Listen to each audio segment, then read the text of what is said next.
Welcome back to Northwest City Politics in the Know with Juanita. We're glad that you're joining us for our program again this week.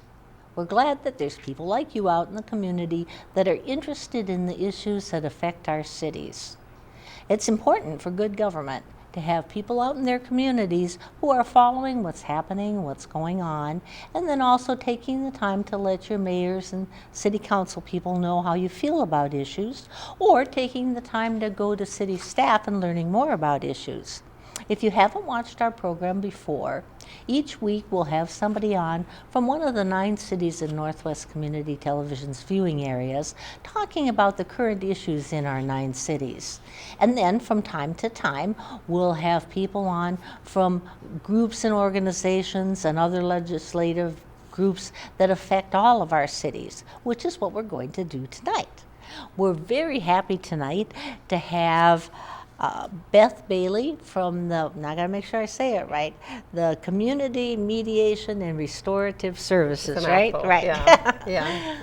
And we're very happy to have you on tonight. I know we had you on a number of years ago, but I thought this is an important area for people to know more about. And I'm sure that there's people out watching our show that aren't familiar with what you and your group do in our community. So we're glad to have you with us again. Well, thank you. Thanks for the opportunity. And you're right, it is our local communities that we want to reach out to and make sure they know about the resources available. So as people are watching the program tonight, if they have an issue that sounds like one of the ones we talk about, then they could contact your group, right? Certainly, certainly, and I'm sure the phone number is going to be placed up there. Yeah, we'll have the phone number and website and email and give people lots of opportunities to reach you. You're the Executive Director of Community Mediation and Restorative Services. That's right. And maybe you could give a little bit about your background with both the organization and then just personally yourself. Okay. Well, the organization started in 1983. So we just had our 30th anniversary. We just celebrated that big milestone. And it started as the Brooklyn Center Mediation Project. So we have this new name, and it's actually our 5th name now. Oh, wow. But it reflects that we've continued to grow over the last 30 years. We began as the Brooklyn Center Mediation Project back in 1983. And I was off in Ohio learning about mediation at the time. And joined this organization as a volunteer mediator in 1994. So that's my 20th. I can't believe it's my 20th year with the organization. But I was involved with the organization as a volunteer mediator for a number of years. And then I started doing some training of other mediators, and then joined the staff as a program manager, and then became the executive director when Bonnie Lucas retired. What's the difference between mediations and restorative services? Okay. Because you're mentioning both of those, and I thought, And we started doing a little bit of restorative justice services, and then a situation would come in, or a new partner would come in, and oftentimes we were finding ourselves thinking, I think a restorative approach might be better for this situation than a mediation approach. And we have gradually been expanding intentionally the work that we're doing using restorative practices. So to your question, what's the difference? In general, I would say in the court system, we have a civil system and we have a criminal justice system. So we tend to use mediation as the tool if it's something that lands in that civil world. So if it's a landlord-tenant or a neighbor-to-neighbor or a business-consumer. If it's something that might otherwise involve law enforcement or the criminal justice system, then that's where it could head if it doesn't get addressed at the point we're addressing it, then we tend to use restorative justice practices. And right now, our restorative justice practices are focused on our youth. We use them with our youth services. And we made a commitment after getting input from the community about 10 years ago that was where the need was in this community with youth services and housing services. And we have continued to grow those services and are very committed to the use of restorative justice practices. So last year, we realized we were doing about a third court services, a third community mediation services, and a third restorative justice services, that people weren't thinking of us necessarily as a restorative justice provider. So we decided to make yet another name change and to add the word restorative as part of our name. So now we're Community Mediation Restorative Services. Right. With our core area being the Northwest communities. Now, you marked the anniversary, the 30th anniversary. Did you celebrate in any special ways? We did. It was 2012, one of our last board meetings of the year, and we were saying we should probably celebrate our 30th anniversary, and it was one of the board members that said we should celebrate all year long. And sometimes one of the things we hear after somebody has finished a mediation, they will say, "This was really good. I'm glad you're here. Never knew you existed." Oh, true. And we often hear that best kept secret kind of thing. So we decided that we would use our 30th anniversary as a way of helping people know about this resource that we offer in the community. So we celebrated all year long. And one of the things that we did is we had a gallery, big, huge gallery display in the area that goes from the Hennepin County Government Center to City Hall, where the court and county services are. So we had that for the whole month. We had a big gallery. And every day during lunchtime, we had live demonstrations of the mediation process. So when we had all of that lunch traffic. And this was behind the glass, so it was kind of like performance art or something. Behind the glass, we had people acting out mediation sessions with the idea that we want people to understand, to look at that process and think, I could do that. Either referring to the person sitting in the mediator chair, I think I could do that. Or the person who was in the middle of some kind of conflict. And so how to solve it, to realize it's a table like this, and people sit around the table and they have good conversation, and that's what mediation is. Having a good conversation that ends up going someplace that's productive and ending up with some kind of agreement and better understanding. And then you received an award during the 30th year, right? We did, yeah. Can I hold it up? Oh, sure. Yeah, hold it up, and then we'll give a little closer look. Actually, I think it was Phil Carruthers that nominated us to the Hennepin County Bar. And every year they identify an individual or an organization that has outdone itself, I guess, in advancing justice. And we received the 2013 Advancement of Justice Award from Hennepin County. So that was pretty exciting. And then we had a reception, and Commissioner Opat was the MC for our reception, and we just celebrated. And then at the end of the year, we had an open house, and it was great to have some of our local city council people and leaders come out for our open house. And celebrate with you. Yes. Now, to touch a little bit, and we'll go into more depths too, but maybe you can tell us about what's involved in the mediation process, and then we can go into a few more examples in the restorative justice part. Okay. So the way the mediation process would start, and this is an interesting thing about our mediation services, I think, and one of the reasons it's important for people to be tuning in and learning about this resource. It might not necessarily be you who's going to be needing the mediation services or the restorative justice services, but people come to us and get helped by us because somebody helped them get to us. We keep statistics on how people come to us. And I think one of the reasons our organization is really good at providing services, and our numbers are in the top 5% of the country, because we understand people who are in conflict don't pick up the phone and say, hey, I'd like to sit at the table with this person that's driving me crazy. It takes other people to bring them to us. And it takes other people to refer somebody to us, shifts the burden to our professional staff. And everything is still voluntary, but now that first phone call belongs to our staff. And our staff will make a call and say, somebody thought you might be interested in our services. I can describe how it works. And just taking that burden of getting the ball rolling has been shifted to our staff. So our staff work in the office regular business hours, Monday through Friday, and they're the ones that help people take those initial calls, help people determine if this is the right process for them, help people get ready for their mediation session, And then the day of the mediation session, we turn it over to people who are the volunteers from the community who are trained in mediation skills. Okay. So they'll sit around a table like this, Okay. and we generally will have 2 mediators. And the mediators will provide a little opening structure and explain to everybody how the process is going to work, find out if anybody has time constraints or if they want to put any ground rules out there for the conversation.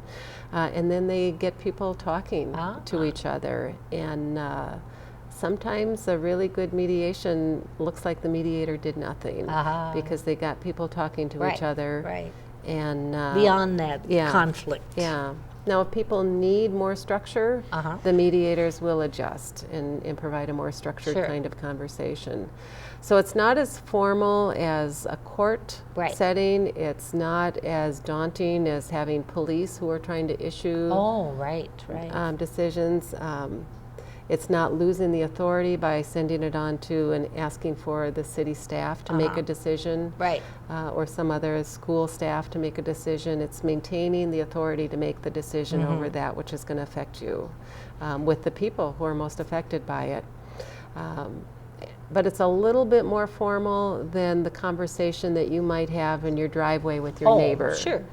And one of the things that I think happens is people think that they've made an agreement with somebody, whether or not it's somebody in a school setting or it's a landlord and a tenant or a neighbor to neighbor.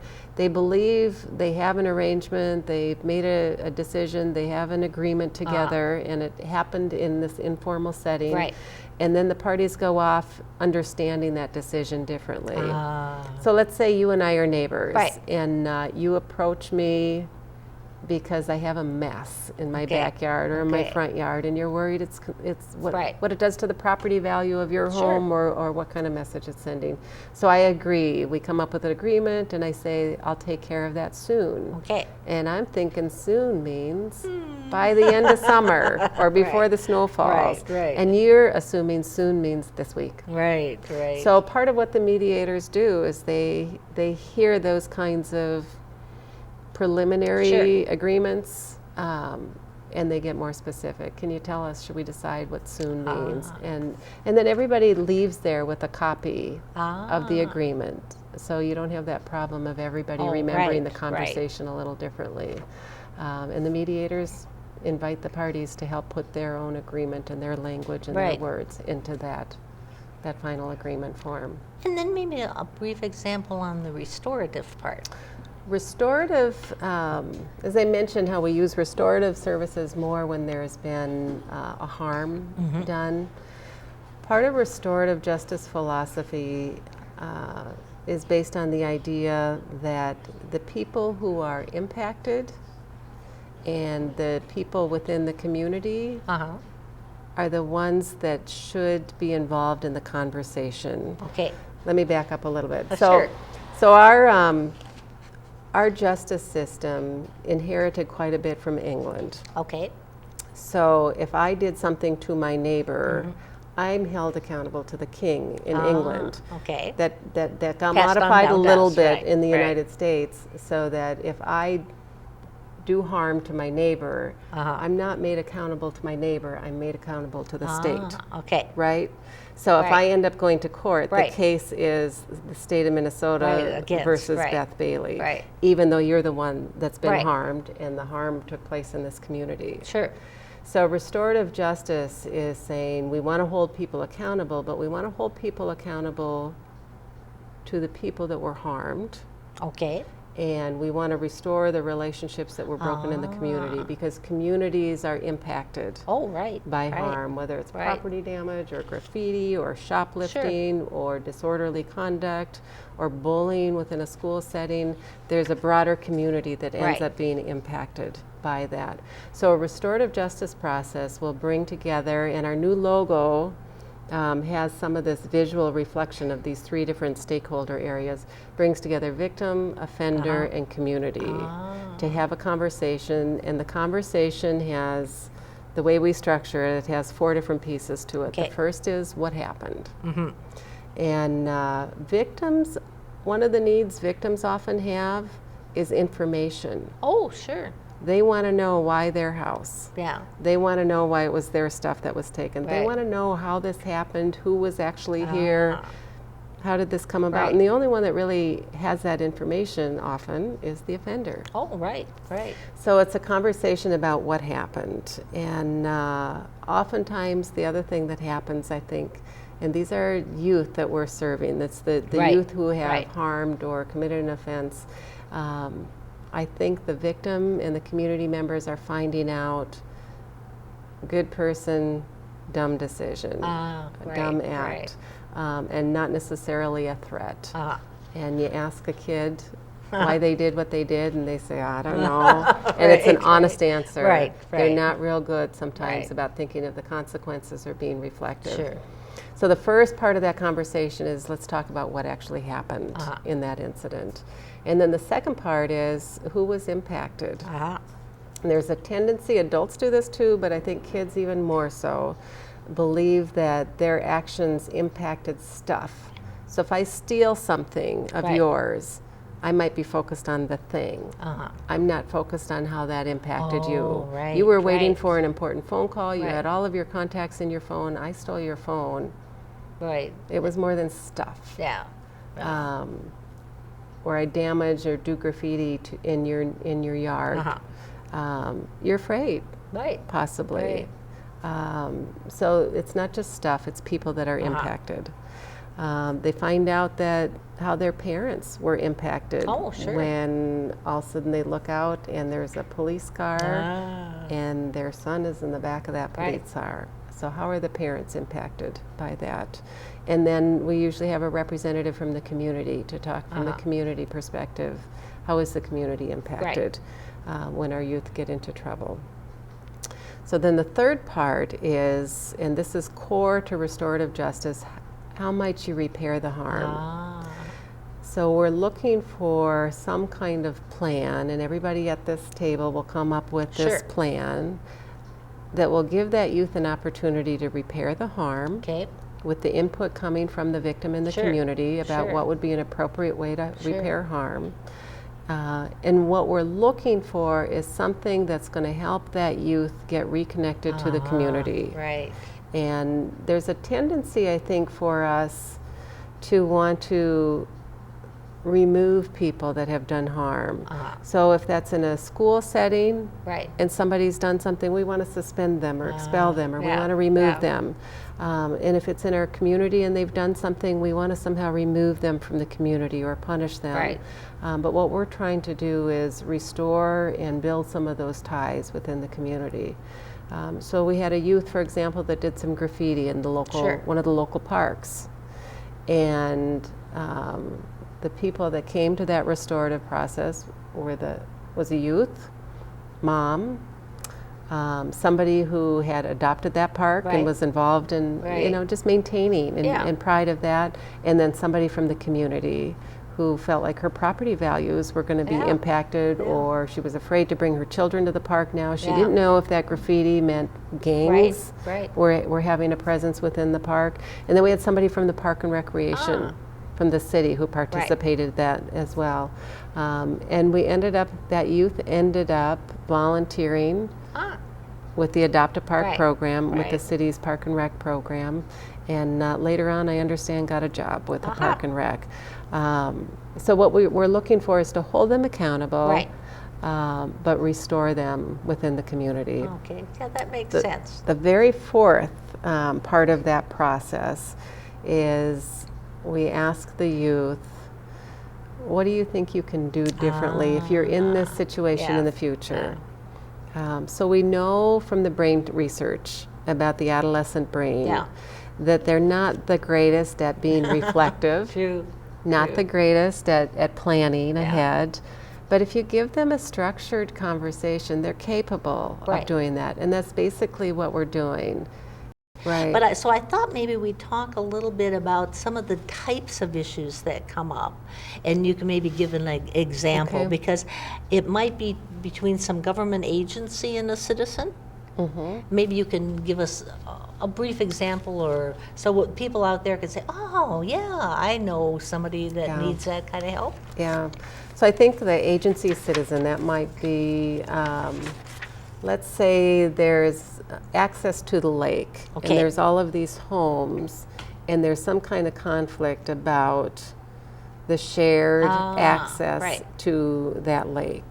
Or maybe there's an association. Sure. And we've got people within the association who are upset with the property management contract. Right. And they want to make some changes with that. So maybe they want to have a facilitated process to bring that concern forward. Business consumer would be one of our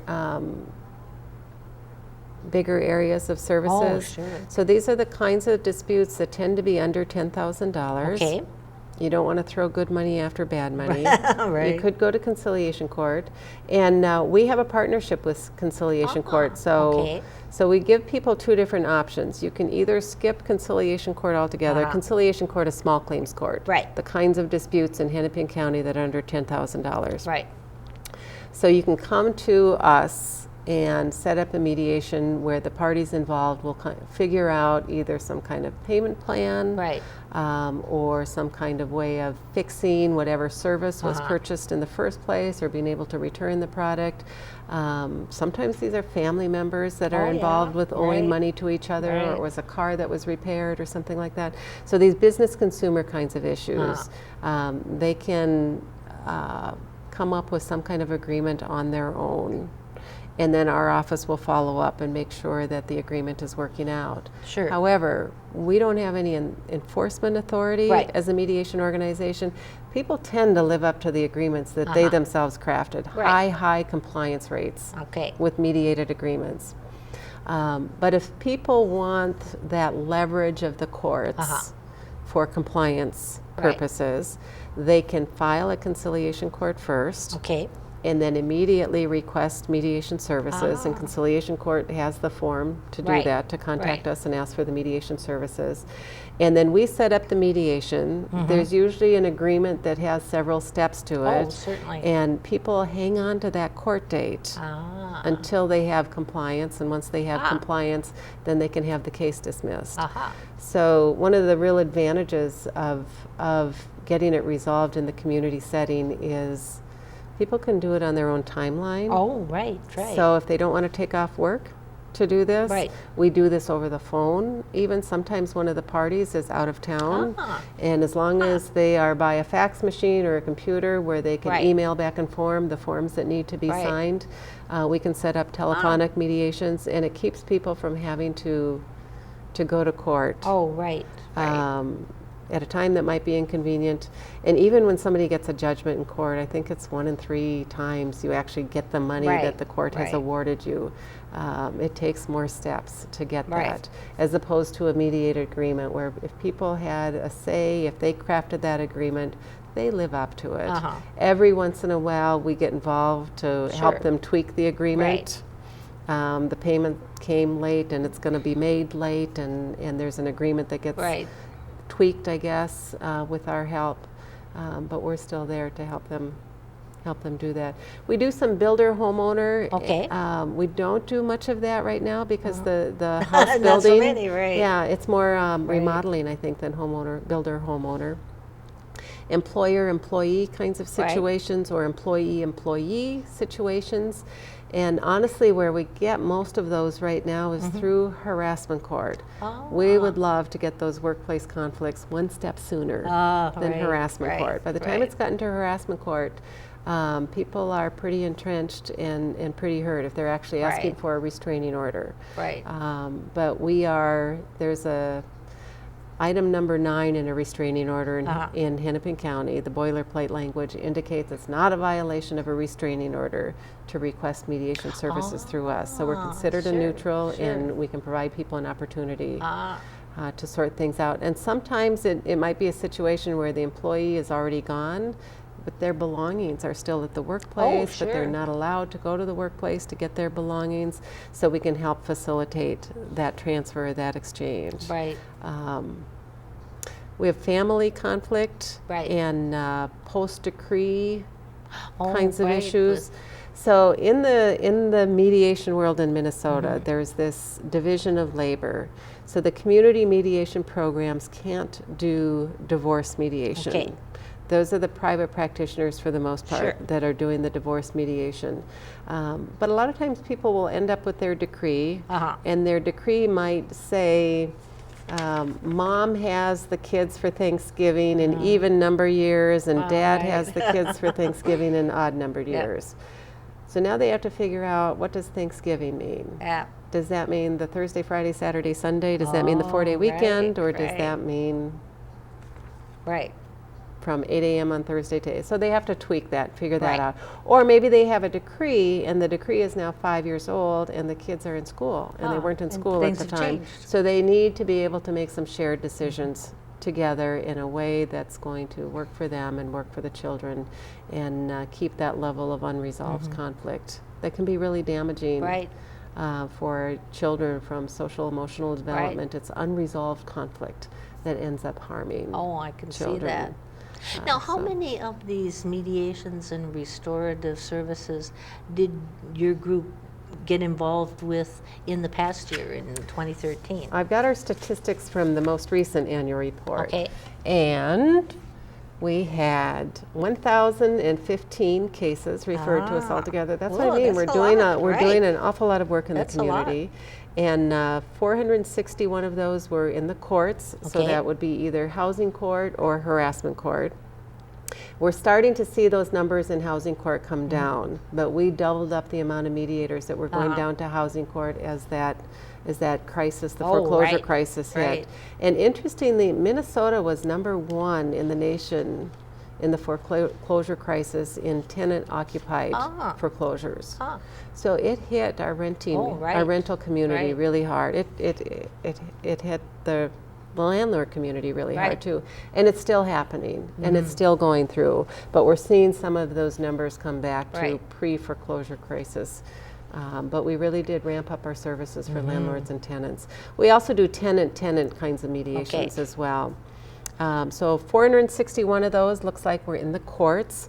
Community services, so this would be the neighbor-to-neighbor kinds of services, the business consumer outside of the court setting, landlord-tenant outside of the court setting, those family mediation services that I was talking about. 264 of those. And then our youth services, that area that I was mentioning, we have been strategically growing. 290 conferences we held for youth. So that's how we add up to 1,015. Well, I want to thank you so much. There's so much to talk about. And I hope that those of you out there know a little bit more about a valuable resource that's in our communities that might affect you or might affect people that you know. But I think the easiest thing is for people to either pick up a phone or go on your website, and they can gather more information if they think it's something that's going to work for them.